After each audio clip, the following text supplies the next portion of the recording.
बिस्मिल्लाहिर्रहमानिर्रहीम, अस्सलाम वालेकुम। आप देख रहे हैं स्पेशल रिपोर्ट। मैं हूं आज़म अराइन। नाजरीन, रोज़ नए वाक़यात सुनने को मिलते हैं। रोज़ कुछ ऐसी खबरें सुनने को मिलती हैं जो यकीनन मज़म्मत के लायक भी होती हैं और यकीनन एक हमारी सोसाइटी के लिए वो एक शौक़ का बाइस बनती हैं। हमारी सोसाइटी में उस ख़बर को जब वो सोसाइटी में आती है तो लोग उस पर अफसोस भी करते हैं, गम और गुस्से का इजहार भी करते हैं। लेकिन इस सोसाइटी के ये जो मसाइल हैं, ख़ास तौर पर अगर हम बात करें कराची की, अंदरूनी पंजाब की, अंदरूनी सिंध की, तो मुख्तलिफ़ केसेस सोशल मीडिया से भी गुजरे होंगे, मुख्तलिफ़ केसेस भी आपकी नज़र से गुजरे होंगे। गुज़िश्ता रोज़ कराची में गुलशन इकबाल में एक शौहर ने अपनी बीवी को छुरियों की वार से कत्ल कर दिया, घरेलू झगड़े पर। साथ साथ मुजफ्फरगढ़ में महरम जो रिश्ते हैं, यानी कि मामू और उनके एक साथी ने एक 16 साल की अपनी भांजी को ज़्यादती का शिकार बनाया और उस बच्ची ने ख़ुदकुशी कर ली। ये एक ऐसे वाक़यात हैं जिसके ऊपर हम रोज़ गुफ्तगू भी करते हैं और रोज़ हम जो है इस पर बात करते हैं, लेकिन पुरसाने हाल कोई नहीं है, कोई इसके ऊपर हुकूमती सतह पर कोई इक़दाम अमल में नहीं आता कि हमारी मेंटल हेल्थ कहाँ जा रही है। साथ साथ एक और ख़बर आपको देते चलें, टंडोला यार्ड डिस्ट्रिक्ट काउंसिल में ये भी खरासानी का केस है कि एक आपने वो वीडियो बहुत वायरल थी सोशल मीडिया पर जिसमें आपने देखा होगा कि दो खवातीन जो है ना गली से, एक मोहल्ले से गुजर रही होती हैं, तो उसके पीछा करते हुए एक शख्स जो है ना वो उनको हिरासा करता है और ख़वातीन स्टूडेंट, वो लड़कियां होती हैं, उनको वो चीखो पुकार करती हैं तो मुलजिम बचकर भाग जाता है। लेकिन सीसीटीवी में देखा जा सकता है कि वो मुस्तकिल उनका पीछा कर रहा है और बड़ी मुश्किल से उन ख़वातीन ने अपनी जान छुड़ाई, किसी घर में घुस के किसी को बुलाकर वो बड़ी मुश्किल से उन्होंने जान छुड़ाई और वो मुलजिम वहाँ से भाग गया। लेकिन यहाँ पर अप्रिशिएट करने वाली बात यह है कि जो टंडोला यार पुलिस है उन्होंने उनको सीसीटीवी फुटेज की मदद से रिकग्नाइज़ करके उसको गिरफ़्तार किया। अच्छा, एक और अप्रिशिएट करने वाली बात है कि जो डिस्ट्रिक्ट बार काउंसिल टंडोला यार है, उन्होंने कल एक करारदाद मंजूर की कि जिसमें ये फ़ैसला किया गया कि जितने भी डिस्ट्रिक्ट बार काउंसिल के जो वकला हैं वो कोई भी उस हिरासानी का जो मुलजिम है उसका केस नहीं लड़ेंगे। इस पर भी हम बात करेंगे। सबसे पहले हम बात करते हैं कराची गुलशन इकबाल में जो एक कत्ल का जो केस हुआ है। गुलशन इकबाल ब्लॉक 2 में एक साइमा नामी खातून जो है वो उसका कत्ल हो गया और वो कत्ल करने वाला कोई और नहीं, जो सबसे अहम रिश्ता होता है यानी कि शौहर, उसने उसका कत्ल किया। अब कत्ल की वजूहात यकीनन झगड़ा है और लेकिन इसके पीछे जो मेंटल हेल्थ है उसका एक बहुत बड़ा रोल है। क्या पाकिस्तान में मेंटल हेल्थ के ऊपर कोई काम, कोई अवेयरनेस, कोई इस तरह का मैसेज दिया जा रहा है? वैसे तो हम रोज़ जो है ना वो अपनी रिंग टोन्स में सुनते हैं कि अस्सलाम वालेकुम, 7 रुपये कम कर दिए गए हैं पेट्रोल की कीमत में। इस तरह की रिंग टोन्स जो है ना वो हम सुनते हैं, लेकिन कोई भी मेंटल हेल्थ के ऊपर बात नहीं करता। कोई भी जो कराची में इस वक्त फ्रस्ट्रेशन चल रही है उसकी वजूहात बहुत सारी हो सकती हैं, महंगाई, बेरोज़गारी, उसके साथ अच्छा घरेलू झगड़े होते क्यों हैं? घरेलू झगड़ों की जो बड़ी वजह होती है वो यकीनन फाइनेंस होता है। क्या उसमें कहीं ना कहीं फाइनेंस इन्वॉल्व होता है? अल्टीमेटली वो घरेलू झगड़ों का सबब बनता है। लोग खुशहाल होंगे तो घरेलू झगड़े बहुत कम, बहुत ज़्यादा कम हो जाएंगे। ख़ासतौर पर हमारे पाकिस्तान इस्लामी माशरे के अंदर जो घरेलू झगड़े हैं वो बहुत कम हो जाते हैं जब आपका फाइनेंस स्टेबल हो। उस पर घरेलू झगड़ा हुआ, घरेलू झगड़े की वजह जो है ना वो कुछ भी हो सकती है, लेकिन उस पर इंसान इतना फ्रस्ट्रेटेड कैसे हो सकता है कि अपनी ही बीवी को कत्ल कर दे। और छुरी कोई वेपन नहीं मिला तो छुरी से अपनी बीवी के ऊपर उसने मुतअद्दिद वार किए और वो बीवी जो है वहीं पर जाँबाग हो गई। पुलिस ने मुलजिम को गिरफ्तार कर लिया। मेंटल हेल्थ के ऊपर ही बात करने के लिए हमारे साथ हमारे टेलीफोन लाइन पर डॉक्टर मरियम ताहिर जो क्लिनिकल साइकेट्रिस्ट हैं, क्लिनिकल साइकोलॉजिस्ट हैं, हमने उनको मदऊ किया है। बहुत शुक्रिया मरियम ताहिर साहिबा प्रोग्राम में टाइम देने के लिए। अस्सलाम वालेकुम। वालेकुम अस्सलाम। अच्छा मरियम, हम बात कर रहे हैं कि कराची गुलशन इकबाल में जो कत्ल का आपने यकीनन न्यूज़ देखी होगी, सुनी होगी कि कत्ल का एक ये वाक़या पेश आया। आप इसके पीछे जो मेंटल हेल्थ है या जो ज़हनी मसाइल हैं उसके बारे में आपका क्या ख़्याल है? क्या इस तरह के अगर हम मेंटल हेल्थ के ऊपर फोकस करें या हम अब जो अवेयरनेस है इसके ऊपर दें हुकूमती सतह पर या और जो NGOs काम कर रही हैं, अगर इसके ऊपर हम बात करें या इसके ऊपर हम अवेयरनेस कैंपेन्स करें, और ख़ास तौर पर आपके पॉइंट ऑफ व्यू में क्योंकि आप डॉक्टर हैं, तो आप बताएं कि ये इतना एक्सट्रीम इंसान क्यों हो जाता है और क्या वजूहात बन सकती हैं? जी बिल्कुल, हमारे माशरे में सबसे ज़्यादा एक मसला ही ये है कि हमारे मेंटल हेल्थ से रिलेटेड कोई भी अवेयरनेस अवेलेबल ही नहीं है और लोगों के अंदर बहुत कम इसके बारे में नॉलेज है। मतलब अगर एक फिजिकल हेल्थ हो तो उसके बारे में आप फिर भी बहुत उससे बता देते हो कि मुझे शुगर है या मुझे BP है या कोई भी फिजिकल इलनेस हो, लेकिन अगर वहीं पे एक मेंटल इलनेस की बात हो रही होती है तो वो आप नहीं बताते, जिसकी वजह से अगर एक बंदा किसी चीज से सफर कर रहा है तो वो एक शर्मिंदगी या जो स्टिग्मा अटैच्ड है, तो उसकी वजह से वो बताता नहीं है और वो स्ट्रगल कर अंदर ही अंदर रख रख के चीजों को बॉटल्ड अप होता है। वो चीज एक बहुत ही ज्यादा एक सीवियर इलनेस की शक्ल पे निकलती है और उसकी वजह से इस तरह के हादसात होते हैं कि जिस तरह के अभी आपने बात की, डोमेस्टिक वायलेंस की बात की आपने कि शौहर ने बीवी का कत्ल कर दिया। इतने ज्यादा फ्रस्ट्रेशन है, इतनी ज्यादा फिर हो सकता है बचपन में उसने अपनी फैमिली में इस तरह की चीजें देखी हो, वो कभी निकली ना हुई हो और वही वो चीज आगे इम्प्लीमेंट कर रहा है। तो एक ये बहुत बड़ा फैक्टर है कि अवेयरनेस नहीं है, जिसकी वजह से लोग बात नहीं करते, एक स्टिग्मा अटैच्ड है और इस तरह की सूरतों में बाहर चीजें निकल रही होती हैं। अच्छा मरीम, वाकई में आपने जो बात की उसमें ये हकीकत है कि अगर हम किसी को अगर हमने बुरा भला कहना हो तो हमारे यहाँ एक बहुत कॉमन लफ्ज़ है कि नफ्सियाती है। अच्छा, नफ्सियात ज़ाहिर एक नफ्सियाती अगर कोई मरीज़ है तो वो एक बीमारी है। जिस तरह हमारे यहाँ आपने जिक्र किया डायबिटिक है या कोई और हमारे यहाँ बीमारी है, डायबिटीज़ है या कोई और बीमारी, कैंसर है, किसी को क्या प्रॉब्लम है, किसी को क्या प्रॉब्लम है, ये बीमारियाँ तो बहुत हम कहते हैं कि फ़ख्र से हम बता देते हैं कि भाई हमें ये बीमारी है, इसका इलाज चल रहा है। लेकिन अगर कोई आपसे ये कहे कि मेरा दिमागी इलाज चल रहा है, तो हम उसे पागल शायद तसव्वुर कर लेते हैं और अपनी सोसाइटी में उसको एक्सेप्ट ही नहीं करते। ये कैसे निकलेगा, ये चीज़ कैसे निकलेगी हमारी सोसाइटी से? बिल्कुल, इसके लिए जो है ऐसा ही होता है कि जो है हमारा क्योंकि हम इसके बारे में तो आराम से बता देते हैं। अब अगर हम किसी काउंसलिंग के लिए भी जा रहे हैं, बिल्कुल आपने सही बोला कि काउंसलिंग के लिए भी अगर हम जा रहे हैं और हम बोल रहे हैं, काउंसलिंग क्या है, करियर काउंसलिंग होती है, एजुकेशन काउंसलिंग होती है, उसके लिए भी अगर हम जा रहे हैं तो कंसीडर किया जाता है कि अच्छा तुम पागल हो। इवन अगर मैं अपनी भी बात करूं तो मुझे कहा जाता है कि अच्छा जी पागलों की डॉक्टर है, या जो है अच्छा तुम पहले अपना इलाज तो करा लो। तो इस तरह की चीजें बहुत सुनने को मिलती है। तो अगेन मैं यही बात करूंगी कि घूम फिर के जो हमारा मसला आता है वो लैक ऑफ अवेयरनेस पर आता है कि हमें पता ही नहीं है कि जरूरी है। और पागल is a very harsh word जो हम यूज कर रहे होते हैं अपनी सोसाइटी के अंदर। तो इस चीज से भी बचने के लिए जो है लोग नहीं बता रहे होते। कितने लोग जिस तरह भी आपने बात की, जो सेक्सुअल अब्यूज का केस था कि उस बच्ची ने सुसाइड कर ली। अब मसला ये है कि आई डोंट नो कि इसके पीछे सारा सिनेरियो का क्या था, क्या घर में इसने ये चीज डिस्क्लोज की तो उसको कितनी एक्सेप्टेंस मिली, क्या मिला, लेकिन वो उस चीज को एक्सेप्ट नहीं कर सकी या इतना ज्यादा वो जहनी दबाव का, डिप्रेशन का शिकार हो गई दैट शी कमिटेड सुसाइड। तो इस और भी बहुत से रीजंस होते हैं कि वो अंदर ही अंदर रख रख के कि अगर मैं बोलूंगा तो लोग बोलेंगे कि पागल है, तो वो सुसाइड कमिट कर लेते हैं। तो इसके लिए अगेन वही बात है कि अवेयरनेस होना जरूरी है। आपके सोशल मीडिया के थ्रू अवेयरनेस होनी चाहिए, हमें कम्युनिटीज में जाके अवेयरनेस कैंप्स करने चाहिए, सेशंस करने चाहिए। हमारी जो हर आपके ऑफिस एम्प्लॉयज होते हैं, हमारी ऑर्गेनाइजेशन है बड़ी बड़ी, चाहे कॉर्पोरेट सेक्टर है चाहे कोई भी सेक्टर है, आप बैंक हैं, इंडस्ट्रीज हैं, वहाँ जाके जो है सेशंस करें, अवेयरनेस एटलीस्ट जो एक बेसिक साइकोलॉजिकल फर्स्ट एड की जो ट्रेनिंग होती है वो लाजमी दी जाए कि अगर हमें किसी में कोई बिहेवियर चेंज नजर आ रहा है तो हम उसको अर्ली ही डिटेक्ट करके अर्ली ही इंटरवीन कर दें, बजाय इसके कि बाद में वो हमारी सोसाइटी में इतनी बड़ी प्रॉब्लम हो कि सुसाइड कर ली या रेप कर दिया या डोमेस्टिक वायलेंस के चक्कर में बीवी ने शौहर को मार दिया, शौहर ने बीवी को मार दिया।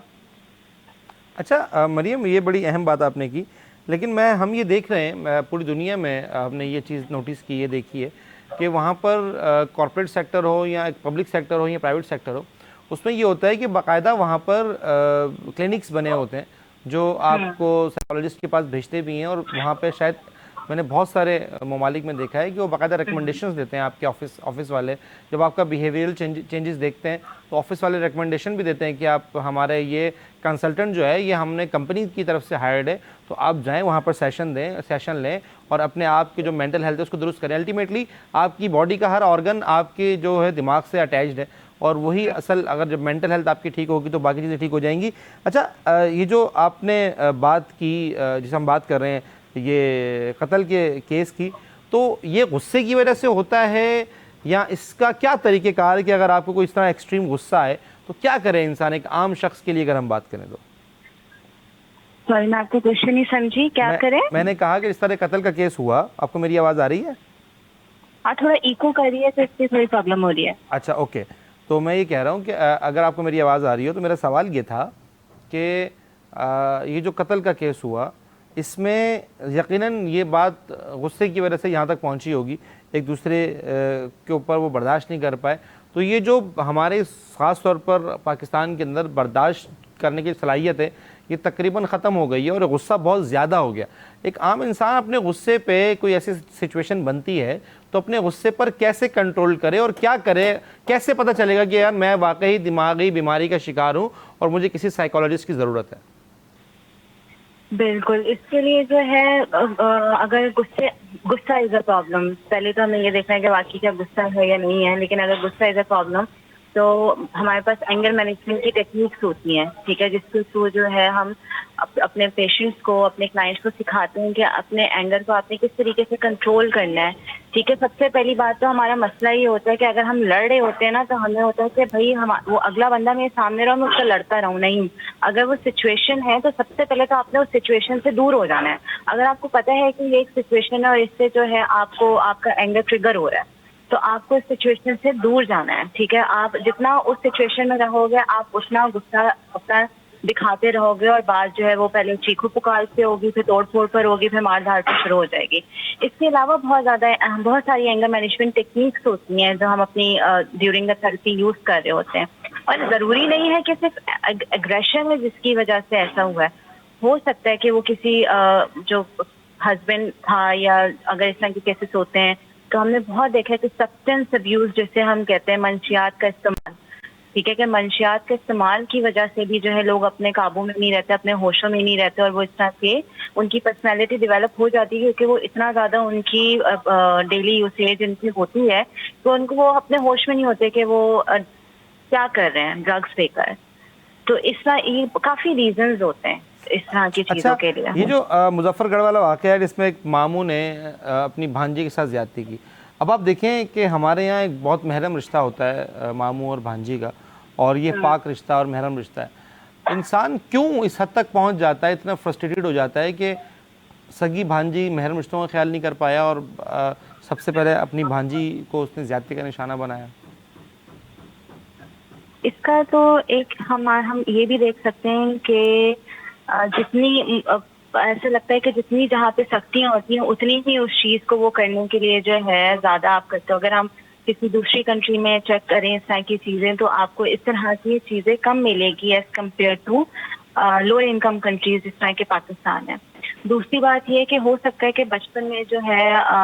कभी कभी ऐसा भी होता है कि जो जिनके साथ बचपन में सेक्सुअली अब्यूज हुआ होता है, तो वो भी आगे जाके वो उस तरह की चीज़ों को अडॉप्ट कर लेते हैं और वो पड़ जाते हैं इस तरह की चीज़ों में, या अपने लाइक कंट्रोल या एक वो पावर फील करने के लिए कि जो अगला जो है वीक है तो उसके ऊपर अपनी डोमिनेंसी शो करने के लिए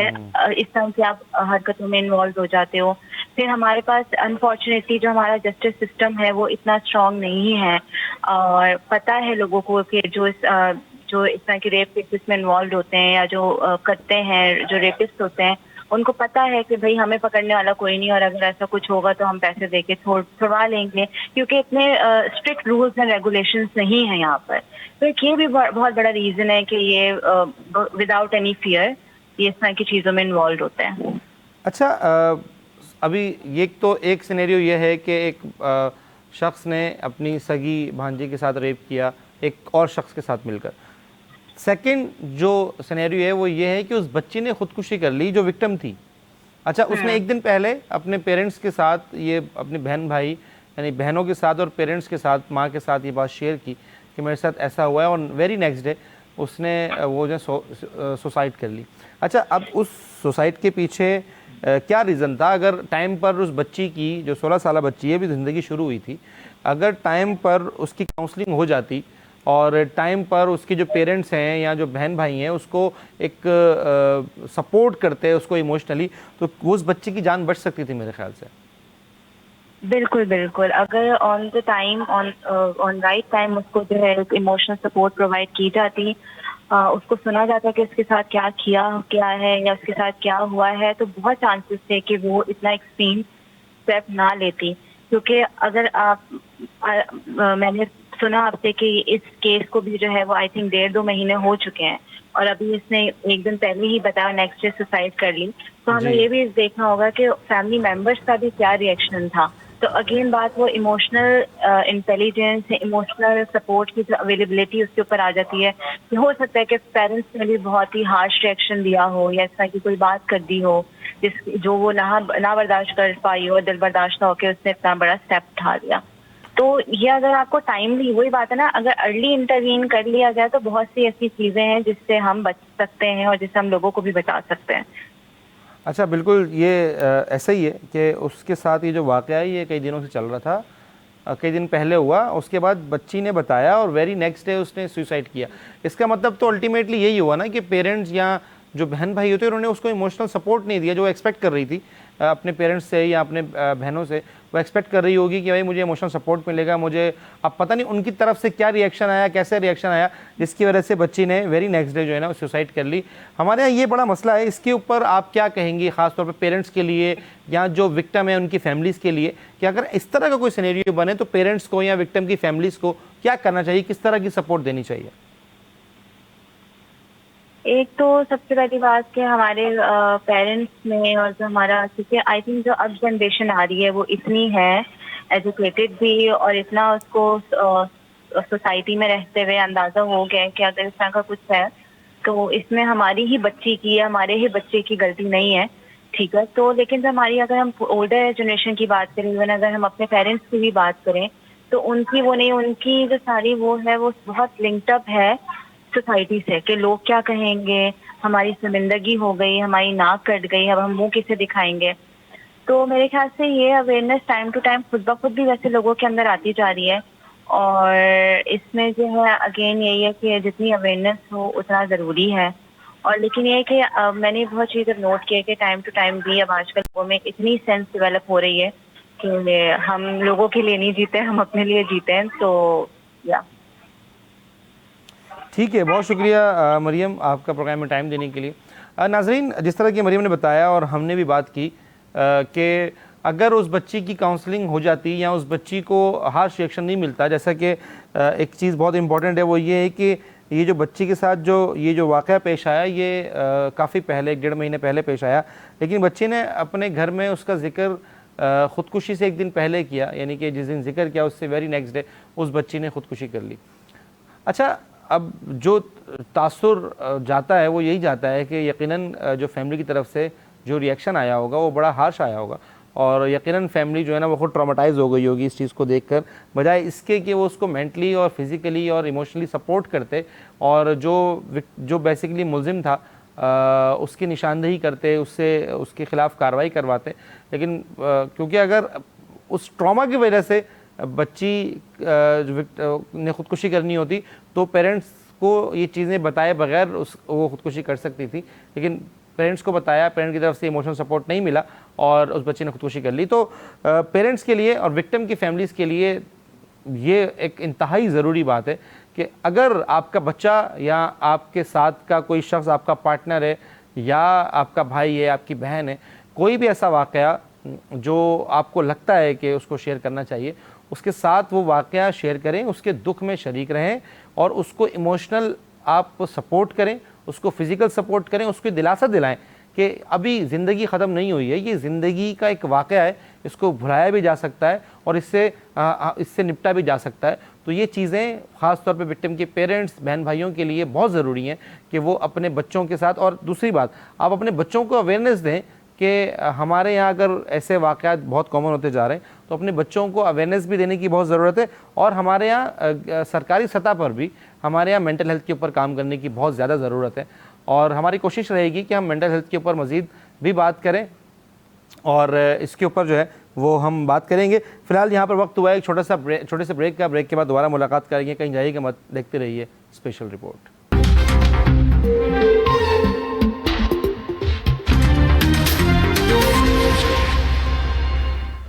वेलकम बैक नाज़रीन, एक बार फिर खुशामदीद कहते हैं आपको। स्पेशल रिपोर्ट में हम बात कर रहे हैं मुख्तलिफ वाक़यात की, जिसमें से एक वाक़या और आपकी खिदमत में पेश करना है। वो वही है, ये खबर देनी है आपको कि टंडोला यार में डिस्ट्रिक्ट बार काउंसिल ने एक तालिबात को हरासा करने वाले मुल्ज़िम के साथ, यानी कि मुल्ज़िम का केस ना लड़ने की करारदाद मंजूर की है। बहुत अच्छा इनिशिएटिव है और बहुत अच्छा इक़दाम है। सबसे बड़ी न्यूज़ आपको देते चलें कि टंडोला यार में एक वाक़या पेश आया कुछ दिनों पहले, 2-3 दिन पहले एक वाक़या पेश आया कि एक मुलजिम, एक शख्स जो है ना वो राह चलती ख़वातीन 2 स्टूडेंट्स थी, उनको ज़बरदस्ती जो है ना वो करने की कोशिश कर रहा था, उनको हिरासा करने की कोशिश कर रहा था और हिरासा किया भी, और जिस पर उनका पीछा करता रहा वो वीडियो बड़ी वायरल थी सोशल मीडिया प्लेटफॉर्म्स पर। और तो उन ख़वातीन ने, उन बच्चों ने, स्टूडेंट्स ने बड़ी मुश्किल से चीखो पुकार करके अपनी जान छुड़ाई और वो वहाँ से मुलजिम फ़रार हो गया। वो वीडियो बहुत सारे लोगों ने देखी और यकीनन वो मंज़र ऐसा था कि उसको देखकर बड़ा गुस्सा आता था। अच्छा, अब पुलिस ने एक बड़ी अच्छी कार्रवाई की कि उनका फेशियल रिकग्निशन से उन्होंने उन मुलजिमान को सीसीटीवी की फुटेज की मदद से उस मुलजिम को गिरफ़्तार कर लिया। अब ज़ाहिर है पेश होंगे कोर्ट में, तो कोर्ट में कोई वकील चाहिए। अच्छा, उसका केस अब टंडोला यार जो डिस्ट्रिक्ट बार काउंसिल है, उन्होंने कहा है कि कोई भी जो मेंबर है बार काउंसिल का, वो कोई भी जो वकील है वो उनका केस नहीं लड़ेगा। इसी को बात करने के लिए हमारे टेलीफोन लाइन पर मौजूद हैं advocate high court Ahmed Ali Gabol साहब। बहुत शुक्रिया अहमद अली गबोल साहब, आपने टाइम दिया प्रोग्राम में। अहमद साहब, बताइएगा कि टंडोला यार में ये जो पेश आया वाक़या, इसको आप पूरे जो वकला हैं उनकी तंजीम ने इस शख्स का केस ना लड़ने की एक करारदाद मंजूर की है, तो अब क्या होगा मुलजिम का? बढ़िया, सबसे पहले तो बहुत मेहरबानी, आपने एक पेचीदा मसले को आपने उठाया है और पेचीदा मसले को सामने लाए हैं। तो सबसे पहले तो ये चीज है कि ये डिफरेंस क्रिएट करने के लिए जो करारदाद पास की है टंडोला यार बार काउंसिल ने, डिस्ट्रिक्ट बार काउंसिल टंडोला यार ने, कि डिफरेंस क्रिएट हो जाए और इस तरह के वाकयात को दोबारा ना हो और मुलजिम को मुआशरती और कानूनी लिहाज से तना छोड़ दिया जाए ताकि ये दोबारा उसी चीज को रिपीट ना करे। बहुत अच्छी बात है। तो इस तनासुर में जो करारदाद है टंडोला यार बार काउंसिल की, कि वो एक जज्बाती और इखलाकी रद्दमल तो हो सकता है, मगर कानूनी तौर पर, आइन के तौर पर हर शहरी को जो आर्टिकल 10A के तहत जो right to fair trial and legal representation है, उसके ये खिलाफ है जी। अच्छा, तो अब इनका क्या होगा? मतलब इनको जाहिर है प्राइवेट वकील तो इनका केस नहीं लड़ ले और सरकारी वकील दिया जाएगा इन्हें? देखिए, फेयर ट्रायल का जो हक है वो हमें रियासत पाकिस्तान पर उस पर अमल होता है, क्योंकि रियासत पाकिस्तान एक तो universal declaration of human rights UDHRS के आर्टिकल 10 और 11 के मुताबिक ये पाबंद है कि everyone is entitled and fair quality to fair and public hearing. तो वो उसके लिए पाबंद है कि वो हर शहरी को ये हक दिला सके। अगर इसी टाइम बार काउंसिल से इखलाकी तौर पर,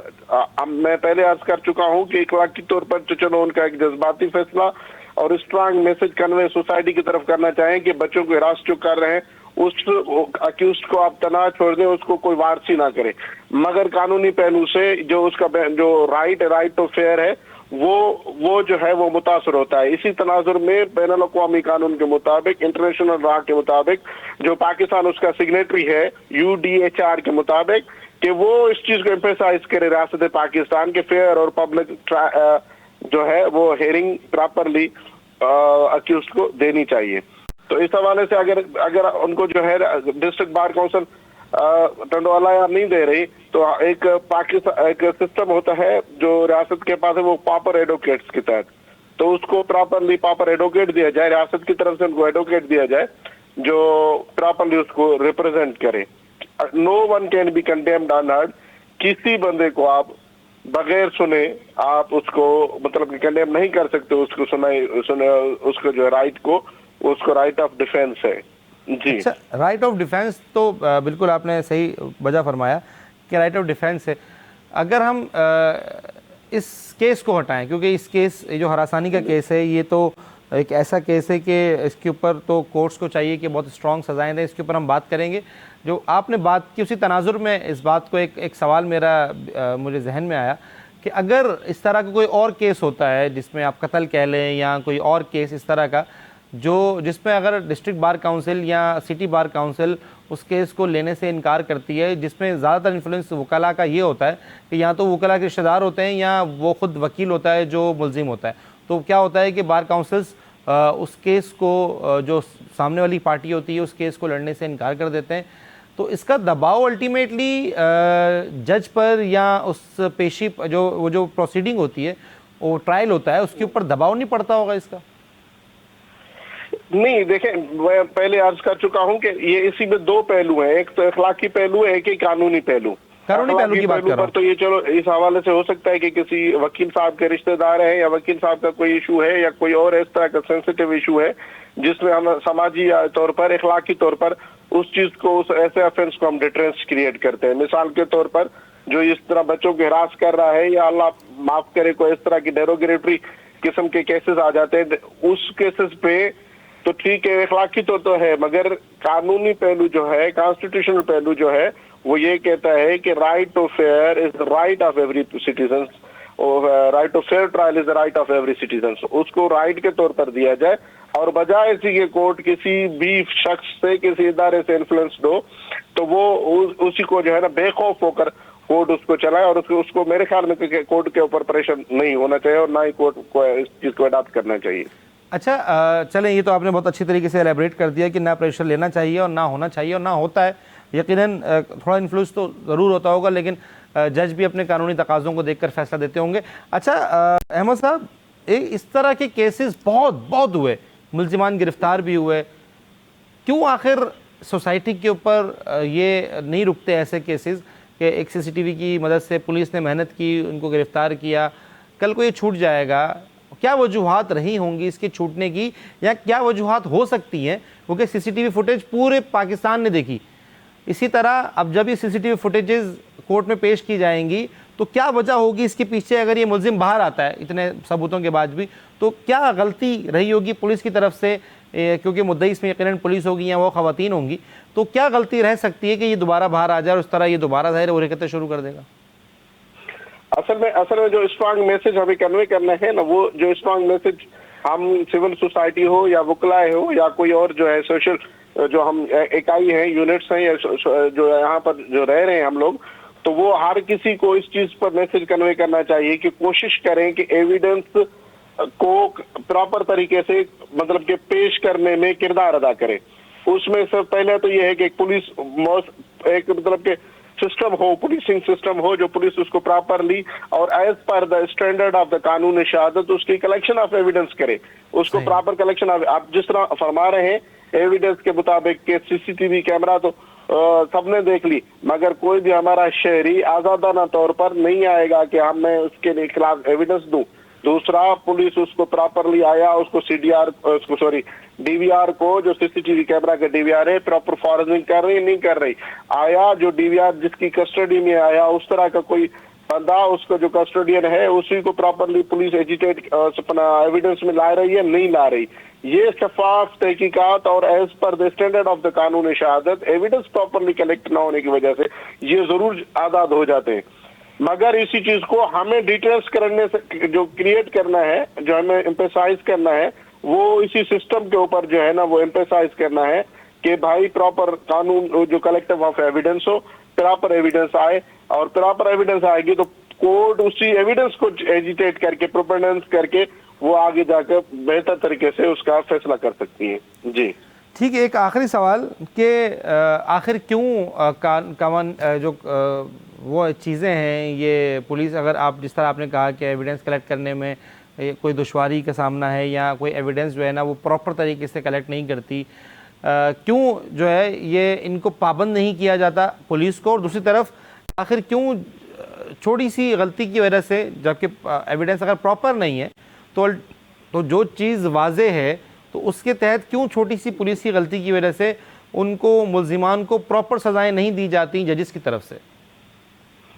असल में वंस अगेन मैं ये कह रहा हूँ कि इसी को बिला प्रॉपर जो है इन्वेस्टिगेशन ऑफिसर्स जो है वो ट्रेंड इन्वेस्टिगेशन ऑफिसर्स नहीं है हमारे पास,